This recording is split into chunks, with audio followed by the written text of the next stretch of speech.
Hi, my name is Lisa Bear-Colt from Bear Clay Studio in Columbus, Ohio. Today I'm going to show you how to use a tried and true technique to make a clay pumpkin.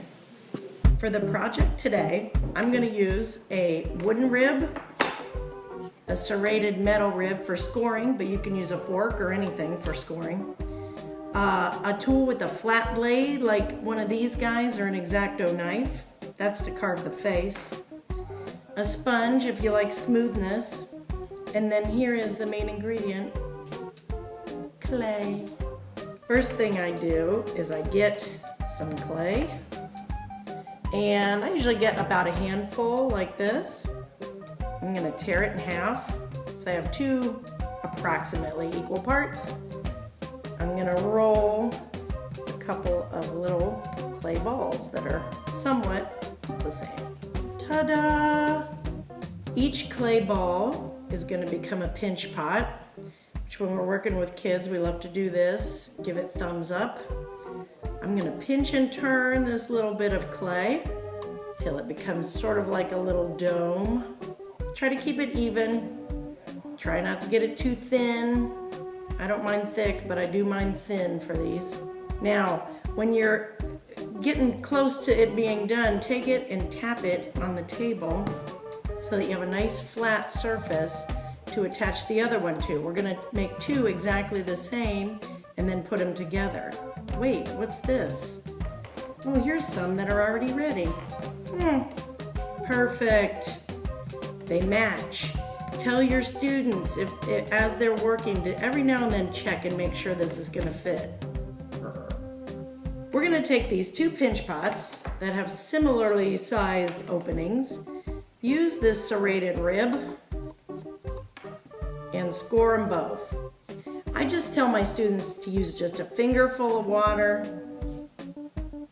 and then do a little more scratching. We create a little bit of slip on the surface, and that is how we stick them together. Now, here we go. We're going to magically line up those two pinch pots. And you're gonna have kind of a crazy looking seam, and I tell folks to just real carefully, because you don't want to push the side in, but do the best you can to smooth that seam over. Now, once you get your seam smoothed out, you can actually kind of roll it like you would a solid ball of clay. I'll use the table to kind of roll over that seam and do the best you can, but again, encourage your students not to squash it. Once you've got kind of a ball, you've got trapped air in there, I'm gonna take this wood rib, and it's kind of wide here. I'm gonna just pick a random spot, that's gonna be the bottom, and I'm gonna roll the rib like this to make some pumpkin-y lines. Okay, now I go back to my clay. I'm keeping it damp with my cloth. And I'm going to add the stem, and this is kind of a fun part. I'm going to roll a little coil kind of like this, so he's got a teardrop shape. Again, I always use a table for my flat spots. And back to the serrated rib.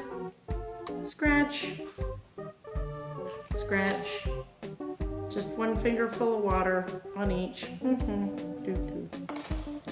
Then I'm gonna I'm really giving it the push and jiggle. There it is. I'm gonna put the stem on there. Go back for this guy.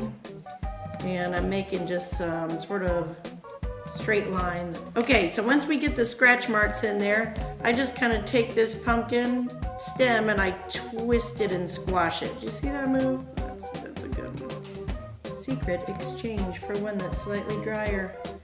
Okay, here we go. This is a little bit stiffer, not quite leather hard, but ready to carve. Now, I usually will go and get my flat blade, and that's when you can just do whatever you want with traditional pumpkin face carving. Get out of there. Get. And then, you know, I'm going traditional here, but I do have some other ones that have, you know, bug eyes and hilarious stuff going on. So hard to kind of get your little sponge in there, but I do the best I can, kind of smooth out his rough edges. And still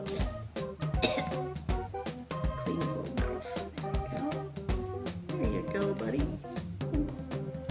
Okay, now if you have students who choose to add eyes and add a mouth without cutting into it, remember you gotta make a hole or he'll blow up. Nobody wants that.